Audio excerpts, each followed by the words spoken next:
Hello everyone, good morning. मैं Pravesh Sharma, welcome back to my channel. आज की हम इस वीडियो में देखेंगे चिंतन में वृत्ति या तत्परता का महत्व, role of set in thinking.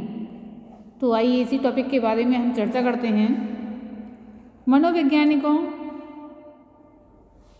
चिंतन यानी कि थिंकिंग या समस्या यानी कि प्रॉब्लम सॉल्विंग, व्यवहार में मानसिक तत्परता यानी कि मेंटल सेट के महत्व को काफ़ी गहन रूप से अध्ययन किया है। यानी कि मनोवैज्ञानिकों ने चिंतन यानी थिंकिंग या समस्या समाधान, प्रॉब्लम सॉल्विंग, व्यवहार में मानसिक तत्परता, मेंटल सेट के महत्व को काफ़ी गहन रूप से अध्ययन किया है। मानसिक तत्परता का संक्षेप में तत्परता यानी कि जो कहें एक तरह से तत्पर रहना है से तात्पर्य प्राणी की ऐसी मानसिक स्थिति या मेंटल स्टेट से होता है जिसके सहारे वह दिए गए समस्या का समाधान करने की कोशिश करता है।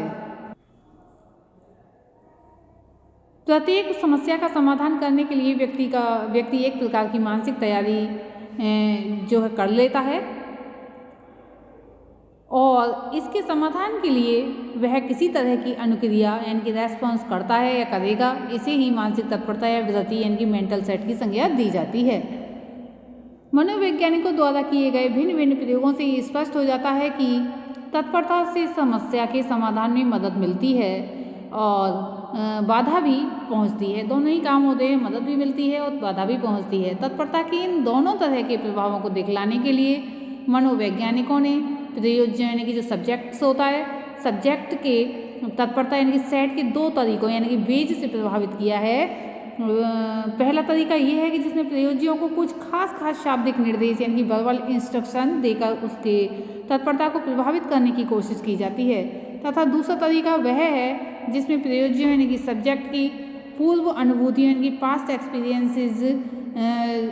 एक्सपीरियंसेस को जो है नियंत्रित करके उसके। तो यहाँ पर जो तत्परता के दो तरह के प्रभावों को दिखलाने के लिए मनोवैज्ञानिकों ने प्रयोज्य यानी सब्जेक्ट्स की तत्परता यानी कि सेट को दो तरीकों यानी कि बेज से प्रभावित कर प्रयोग किए।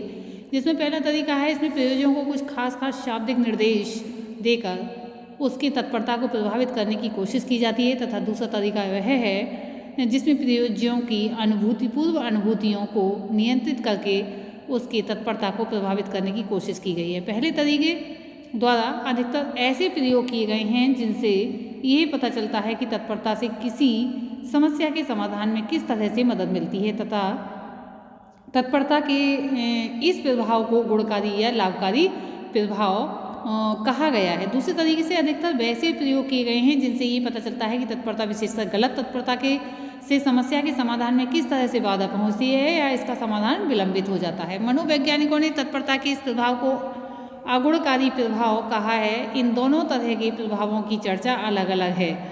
हम यहाँ देखेंगे समस्या समाधान में तत्परता का लाभकारी प्रभाव किसी समस्या के समाधान में तत्परता यानी कि सेट का गुणकारी या लाभकारी प्रभाव होता है। और दूसरे शब्दों में जब किसी समस्या के समाधान में हम सही तत्परता विकसित करते हैं तो इससे इस समस्या का समाधान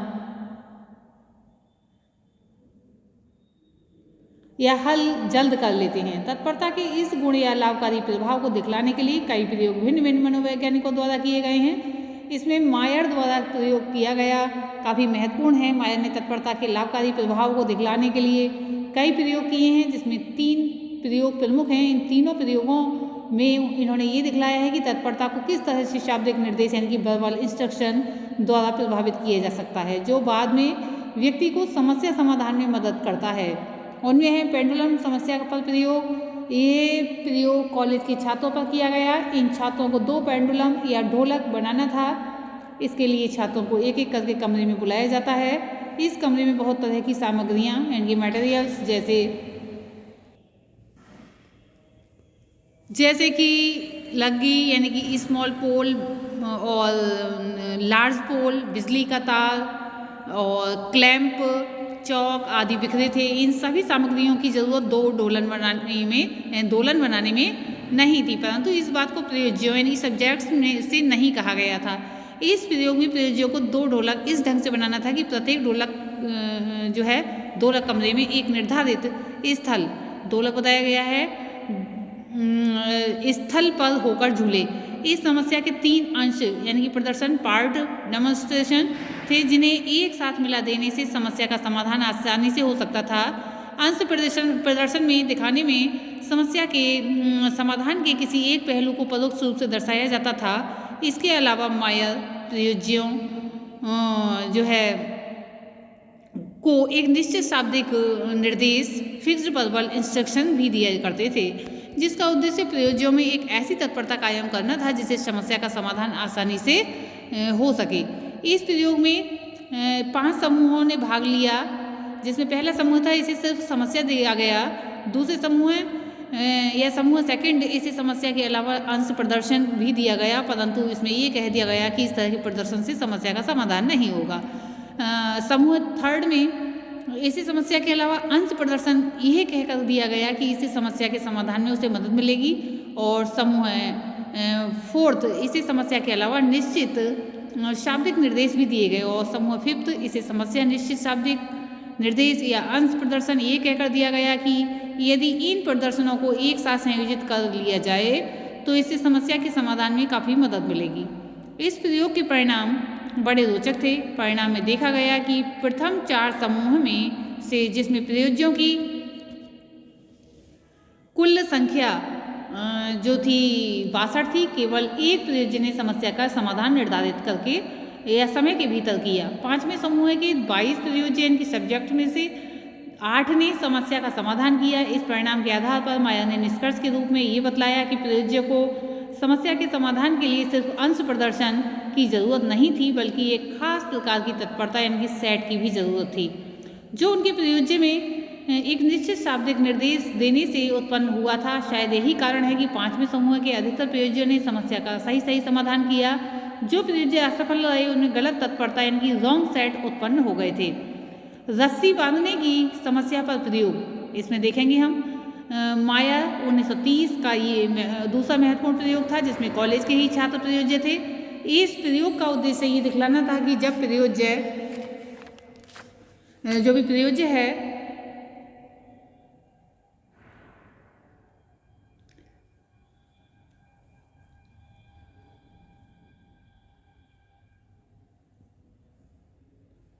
में शाब्दिक संकेत यानी कि जब प्रयोज्य में शाब्दिक संकेत यानी कि वर्बल हिंट्स तथा अशाब्दिक संकेत नॉन वर्बल हिंट्स किसी समस्या का समाधान करते समय दे दिया जाता है तो ऐसे प्रयोज्य में विशेष तत्परता यानी कि सेट उत्पन्न हो जाती है।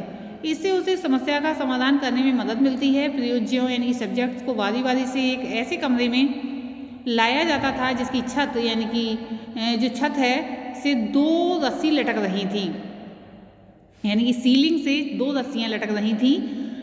रस्सी इतनी छोटी तथा उसके आपस की दूरी इतनी अधिक थी कि प्रयोज्य के लिए एक ही साथ दोनों को छूना असंभव था।